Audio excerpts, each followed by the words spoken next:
Hey friends, how you doing? My name's Steve. Welcome to my channel. If this is your first time here, thanks for checking it out. If you've been here before, welcome back. I appreciate the support. Let's talk about music.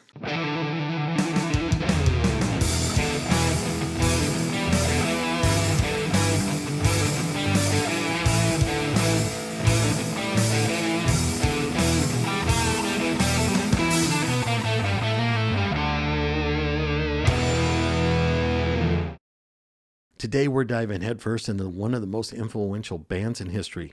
This band has inspired and influenced countless other bands and laid what became the foundation of punk rock. But their influence reached well beyond that one genre. Strap in because we're about to explore the origins, the impact, and the enduring legacy of one of the most iconic bands in history and one of my personal favorites, the Ramones. The Ramones burst onto the scene in the mid-70s, a time when rock music was dominated by elaborate stage shows and complex arrangements. In stark contrast, the Ramones stripped things down to their core, emphasizing raw energy, catchy melodies, and lyrics that often revolved around teenage angst, love, and rebellion. Their signature sound was characterized by short, fast-paced songs with memorable hooks and often a distinctive 1, 2, 3, 4 count in before each track. Their songs were easy to sing, amazingly up-tempo while expressing the frustration felt by a young generation. I used to spend every weekend cruising around with my windows down, my stereo on 10, singing We're a Happy Family or Cretin Bop. I absolutely love these guys. The original members met in a middle-class neighborhood called Forest Hills in the borough of Queens in New York City. John Cummings and Thomas Jedley, forgive me if I didn't pronounce that right, were in a high school garage band together from 1965 to 1967 called the Tangerine Puppets. They met and befriended Douglas Colvin, who had recently moved from Germany, and Jeff Hyman, who was a singer in a glam rock band called Sniper in 1972. Now, John and Doug invited Jeff to join them in the band, and Doug and John would play guitar, Jeff would play the drums, and they added Richie Stern to play the bass. After a few rehearsals, they figured out Richie couldn't play the bass, so Doug, who was singing and playing guitar, switched to the bass, leaving John as the only guitarist. Doug was the first one to change his name to Dee Dee Ramone. He got the idea from Paul McCartney's use of Paul Ramone during the Silver Beetle days. Dee Dee convinced the others to adopt the Ramone moniker as well, and he came up with the idea to call them the Ramones. Now, Jeff became Joey, and John became Johnny. So now we had Dee Dee, Johnny, and Jeff of the Ramones. Now, it wasn't long until Dee Dee figured out he couldn't sing and play the bass. So one of their former bandmates, Thomas Abdelli, suggested that Joey be the new singer. Now, remember, Joey was singing with Sniper, the glam rock band, before. Now, a side note, Dee Dee started every song 1, 2, 3, 4. He's the one who did it, and he did it the entire time, every song. Now, Joey soon figured out he couldn't play drums and sing at the same time. So after several auditions where Thomas would play for the prospective musicians how to, he'd show them how to play the songs, they all got together and they said, why are we looking for someone else? Thomas can do it. So he became Tommy Ramone. So as any Ramones fan knows, most of their songs are under 2 minutes and they're very fast. Their first concert in front of anybody was March 30th, 1974 at Performance Studios. A new music scene was starting to emerge in downtown Manhattan. It was centered around two clubs, Max's Kansas City and the now famous CBGB's. They made their debut at CBGB's on August 16, 1974, and Legs McNeil, who co-founded Punk Magazine the following year, said they counted off the song and all it was a wall of noise. They were all in black leather jackets, looked striking, and they weren't hippies. This was something completely new. Now, they played that club 74 times between August until the end of the year, and they were getting a ton of attention. Their shows only lasted 17 minutes. That's crazy. They were signed to Sire Records by the end of 1975, and at this time, they were starting to be recognized as leaders of the new punk scene. Joey had a lot to do with this. Others were trying to copy Davis Johansen of New York Dolls. He's the lead singer of that glam band, and he was trying to copy Mick Jagger. Well, Joey was completely different. He's 6'5". He was skinny and awkward, and he wore rose-colored sunglasses, and he had a mop of black hair. His vocals were gruff and partly sneer, partly croon. It was just different. He was the epitome of the anti-glam band. Their first album was released in April of 1976 and consisted of only 14 songs. One of them, only one, I Don't Want to Go Down to the Basement, was 2.5 minutes long. Everything else was less than that. All the guys contributed to the writing, but Dee Dee did most of it. The album was completely done on a minuscule budget of $6,400. Punk magazine featured them as a cover story on their third issue. It was released the same month that the record was released. Of course, this helped. Now, the critics loved them. Their unique sound and raw aggression was so different, there wasn't anybody like them. Now, despite this, they weren't a commercial success. Their album only reached 111 on Billboard charts. Their single Blitzkrieg Bop, which ended up becoming a punk anthem, and I Want to Be Your Boyfriend, failed to chart at all. When they did a brief tour in the UK, that's when things started to break loose. They were playing the Roundhouse. They were second billed with the Flaming Grooves, and it went over huge. They met the members of Sex Pistols and The Clash, and their appearance there helped kick off the punk scene in the UK. They played with the Flaming Grooves again at the Roxy in LA, and that sparked the punk fire there. Then they went to Toronto. Their music was inspiring bands all over the globe and fanning the punk rock flames into an inferno. Their next two albums, Leave Home and Rockets to Russia, my personal favorite, were released in 1977. Leave Home had what would become their signature song, Pinhead, the chant Gabba Gabba Hey. Now, my wife will argue this, but my youngest daughter is named Gabrielle, and I wanted to call her that because of this song. Honest, I call her Gabba all the time. Don't tell my wife. Steven! Now, Rockets was their highest charting album, reaching 49 on the Billboard charts. It had Sheena as a punk rocker reaching 81, Rockaway Beach reaching 66, and that's the highest they'd ever have in the U.S. December 31st, 1977, they recorded It's Alive, a live concert album at the Rainbow in London, and it was released in April of 1979. Side note, now it was named after a horror movie in 1974 called It's Alive, about a demon baby, a twisted movie. Anyway, but that's what they named the album after. Now, Tommy got tired of touring and he left the band in 1978, but he continued to produce the band under his surname Ardali. Mark Bell took over on the drums and became Marky Ramone. Now, that year, in 1978, they released Road to Ruin, which had 2 songs over 3 minutes, had acoustic guitars, and had several ballads. It failed to chart, but it was possibly best known for their song, I Want to Be Sedated. Everyone knows that song. So, side note, Joey came up with the lyrics to I Want to Be Sedated after spending time in the hospital for burn treatment when his inhaler exploded in his face. Ouch. Think about that. That's awful. In 1979, the movie Rock and Roll High School debuted. It was about a girl who had a behavior problem and she caused issues at the high school. So she goes and she waits in line for like 3 days to get Ramones tickets, and she wants to meet Joey. She's hoping she's going to see him and give him a song she wrote called Rock and Roll High School. The Ramones are in the movie. They play several songs, and it is campy, silly, and not very good. And it's an absolute delight. I love this movie. You got to check it out. It is so silly. It's fun. And the Ramones are hilarious. You can probably find it someplace. You can stream it. If you love the Ramones, you got to see this.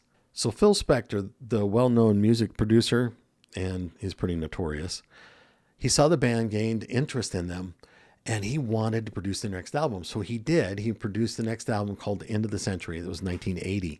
This album was the highest charting album ever, reaching 44 in the US and 14 in the UK. Now, Johnny made it very clear that he considered all the music on that album watered down Ramones, not the real Ramones. Johnny oversaw the next release and drove this point home with the title, Loud, Fast Ramones, their toughest hits. Now, here's a side note on this. There's a long disputed rumor. Marky says it never happened, but there's a rumor that Phil Spector held a gun on Johnny and forced him to repeatedly play a riff over and over and over. Now, if you know anything about Phil Spector, then you know that in 2003, he shot an actress, Lana Clarkston, in the mouth and claimed it was an accidental suicide. He said she kissed the gun, and then he was convicted and he died in jail in 2021. Now, maybe it didn't happen, but that kind of lends some credence to the claims. I don't know. There's a part of me that thinks the guy might have done that. I mean, he's pretty freaking crazy as it was. The next albums they released continued in the raw punk sound of the early Ramones, so they went back to their roots. In 1983, Markey was fired from the band for alcoholism, and he was replaced by Richard Reinhardt, who became Richie Ramone. Joey credits Richie for saving the band. He said that he brought back the spirit and brought back the desire to be there and play. He was the only drummer to sing any lead, and he added backing vocals to their tracks.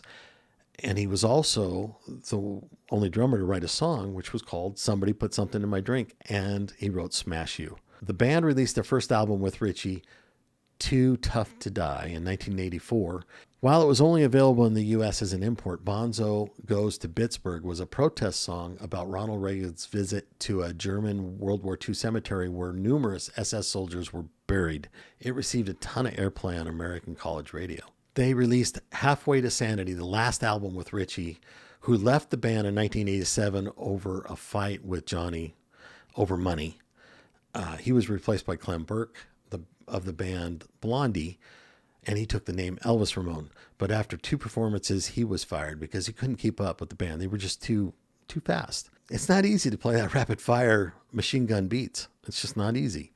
By that time, Markey was clean and sober. They brought him back, welcomed him back to the band. In 1988, they released their album Brain Drain, which was supposed to be a comeback album. But many of the members were having personal issues, and Dee Dee had just reached the point where he didn't want to do it anymore. The song Pet Sematary is named after the novel by Stephen King, and it is the highest charting song they had ever. Dee Dee did stay with the band until July 5th, 1989, when he was replaced by Christopher Joseph Ward, a.k.a. C.J. Ramone. And he remained with the band until they broke up. Now, Dee Dee tried his hand at rapping under the name Dee Dee King for a short time, but then he started playing punk rock again and continued to write songs for the Ramones, but never rejoined them. In 1991, their original contract with Sire Records ran out, so they signed with a new label formed by band manager Gary Kurfürst, Radioactive Records. Now, CJ questioned Johnny about this. He told him, Johnny, you ran the business side for the entire time, and you were getting an offer from Epitaph Records to go on tour with those guys, and they got bands like Rancid and Offspring who were inspired by the Ramones in the first place. Why wouldn't you want to go out with them? I mean, that's where all the fans are. That's what they want. And Johnny said, no. He said, when you've been in the business as long as I have, you can make the decision. So they went with Radioactive Records. Now, their album Mondo Bizarro was released in 1992, and it was certified gold in Brazil. And it's the only gold certification they ever received. One of the songs, Poison Heart, was another hit for them. In 1993, they released Acid Eaters, which was a collection of cover songs they recorded. And that year, they were featured on The Simpsons, an episode called Rosebud. They provided music and their own voices for the cartoon versions of themselves. They said that they had always been a huge fan of The Simpsons. Sadly, in 1995, they released their final album, Adios Amigos, and they announced that that was going to be the band was going to disband. Sales weren't that good on the album, unfortunately, and they spent the rest of the year on a farewell tour. They played the 6th Lollapalooza Festival, and they toured around with that around the U.S., and they played their final show at the Palace in Hollywood, August 6, 1996. A video and a CD called We're Outta Here was released and featured several guest artists, including Dee Dee. The Ramones were inducted into the Rock and Roll Hall of Fame in 2002, and in 2011 they received a Grammy Award for Lifetime Achievement. And their first album, The Ramones, was certified gold 38 years after its release on April 30th, 2014. That's crazy. I would have thought it would have gone gold way before that. Now, the Ramones were not exempt from struggles that most of the bands face. There were several issues and conflicts between them, and they did last several years. So I'll go through some of these for you. I'm going to do them kind of like in Ramones fashion, rapid fire. Joey and Johnny had issues because the woman Joey was dating dumped him and married Johnny. Some speculated that this inspired the KKK Took My Baby Away. However, Markey says that's not the case. Markey says the song was inspired by a time that Joey was institutionalized for his mental instabilities, and there was a African-American girl in the bed next to him, and he became very infatuated with her, and one night she was gone. Joey was extremely liberal. Johnny was extremely conservative, and they would clash over their political beliefs. It got so bad that they got to a point where they wouldn't even speak to each other. They didn't speak to each other for years. Dee Dee had his appendix removed and he had a scar, but he would tell people he got it in a knife fight or that he got the scar in Vietnam. He was never in Vietnam. Dee Dee had a very childlike and vivid imagination, and he'd make up stories and tell them like they were fact. Marky one time put a barking chihuahua in the refrigerator for 10 minutes to make it cool off. CJ married and divorced Marky's niece. Marky has since accused CJ of being a bigot, and CJ thinks this stems from some political differences. If you can't tell, political differences caused a lot of rifts in this band.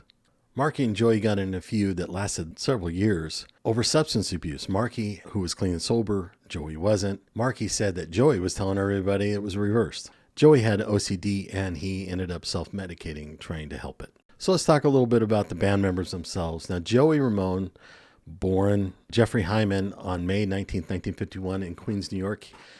He was born to a Jewish family and he had a parasitic twin.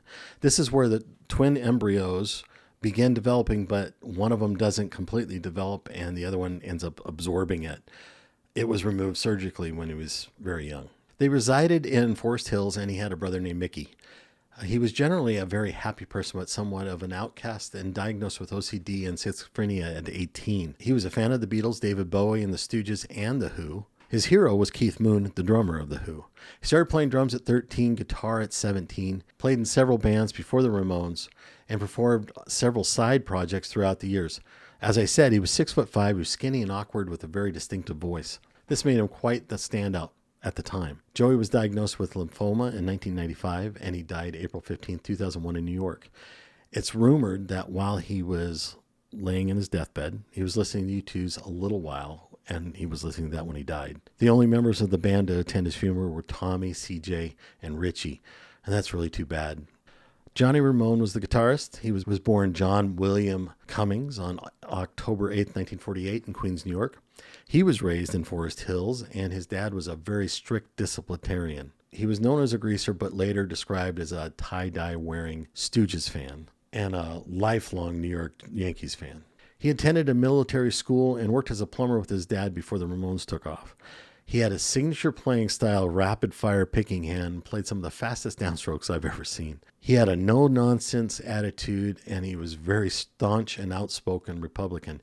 He married Linda in 1984, and they remained married until his death. Johnny died after a 5-year battle with prostate cancer on September 15, 2004. There is a monument honoring him in the Hollywood Forever Cemetery. Dee Dee Ramone, the bassist, was born Douglas Glenn Colvin, September 18th, 1951 in Fort Lee, Virginia. His father was in the military and they had to travel a lot. He ended up relocating to Germany at one point. His father had a bad drinking problem and his parents separated when he was 15 years old. His mom left his dad and his mom and his sister moved to Forest Hills in Queens, New York. He had a rebellious spirit and he had a knack for crafting catchy, relatable lyrics. He married Vera Boldis in 1978, but his struggles with substance abuse and mental illness caused them to divorce in 1995. He met a 16-year-old girl named Barbara Zambini in 1984 at one of his concerts in Argentina, and they got married. They remained married until his death of a heroin overdose on June 5th, 2002. He's buried in the Hollywood Forever Cemetery, not far from Johnny's monument. Tommy Ramone, the original drummer, born Tomasz Duli on January 29th in 1949 in Budapest, Hungary. He's from a Jewish family, and his parents both survived the Holocaust by being hidden by neighbors. Most of his other family was killed by the Nazis. That was a terrible time. His family moved to the U.S. in 1957. They finally settled in Forest Hills, Queens. Here he changed his name to Thomas Erdelli. He provided the driving rhythm that anchored their songs, and he was able to keep up with Johnny's fast-picking hand. He never married, but he had a longtime partner, Claudia Tienen. He died of bile duct cancer at his home in July of 2014. Marky Ramone was born Mark Stephen Bell, July 15, 1952, at the New York Infirmary for Indigenous Women and Children. He has a twin brother named Fred, and they are of Dutch, French, and German ancestry. Started playing drums in 1971 with the band Dust and recorded 2 albums with them before getting into the punk scene. In 1972, he auditioned for the New York Dolls after the drummer passed away, but he didn't get that gig. In 1973, he joined Estes, and he recorded 1 album with them. After that, he played with the band Wayne County and the Backstreet Boys, Richard Hell and the Voids, and with that band, he recorded on their first album, Blank Generation. In 1978, Tommy decided to stop playing drums, and he asked Mark to join the band, and Marky Ramone was born. He played with the Ramones for 15 years, and since the breakup, he's been with numerous bands. He's done some voiceover work. He's written an autobiography, launched his own clothing line in 2009 with Tommy Hilfiger. He's got his own beer line, and he had his own pasta sauce. Since 2005, he's hosted the punk rock Blitzkrieg on SiriusXM. He married his wife, Marion Flynn, in 1984, and they've been together ever since. The Ramones weren't just a band, they were a cultural force. They influenced countless musicians and sparked a punk rock movement. Their music inspired a generation of artists that were tired of the excesses of mainstream rock and were looking for something new, something more authentic. The Ramones' no-nonsense, in-your-face approach to music encouraged aspiring musicians to pick up instruments and start their own bands, knowing that they could do this even if they had limited technical skills. You don't have to be Eddie Van Halen. You don't have to be a virtuoso. You can go out there and make music and still have a great time and make some good music. That's what's awesome. That's what they showed us. Now, even though they never achieved commercial success, they left an indelible mark on music landscape that will never be erased. The band's influence can be heard in generations of musicians that are carrying the torch of punk rock and the rock rebellion. Billy Joe Armstrong of Green Day, Kurt Hammett of Metallica, Paul Di'Anno, the original singer for Iron Maiden, David Grohl of Nirvana and Foo Fighters, Eddie Vedder of Pearl Jam. Every one of these guys list the Ramones as one of their influences. The list is huge. They're not the only ones. There are so many bands that list the Ramones as an influence. And that's awesome. They had such an impact on music. It's crazy that this band of misfits out of Queens, New York could leave behind such a lasting legacy that's affected so many people. Their iconic logo, the presidential seal that replaces their name instead of the normal inscriptions, is still a iconic symbol of punk rock today. So there you have it, a whirlwind tour through what was the Ramones' career. They left a huge impact on music, and they have an enduring legacy that's going to continue forever and ever and ever. Remember, their music isn't just about rebellion. It's also about embracing your individuality, finding a voice in a world that's sometimes massively overwhelming. They meant so much to me in my youth. They still mean a ton to me now. Anytime I put on the Ramones, I crank the radio up and I'm singing along with it to every song. And it just brings back that in your face, who cares attitude. And I love it. It's a great escape. And I hope you love it too. Now for the new music you should be checking out, I'm going to tell you about Theory of Dead Men. They've been together since 1999 and they hail out of North Delta, British Columbia. They have several albums out and every one offers something new. They have an easily recognizable sound and they have a mix of heavy and ballads. Their lyrics are very clever, catchy, and sometimes they're hilarious. Their latest album is called Dinosaur from 2023. There's some great songs on here and there's a parodic twist of a classic song, Just the Two of Us. And Medusa is a great song. I'm suggesting that you check out the song Dinosaur. So thanks for watching. I hope you enjoyed it. I hope you learned something. If you liked it, smash the like button. If you enjoy this, I'd appreciate it if you subscribe. That'd be awesome. If you have any suggestions, leave a comment. Let me know what you think. I'd really appreciate it. I'll check them all out. Until next time, just remember, no matter what anybody says, rock's not dead. See you later.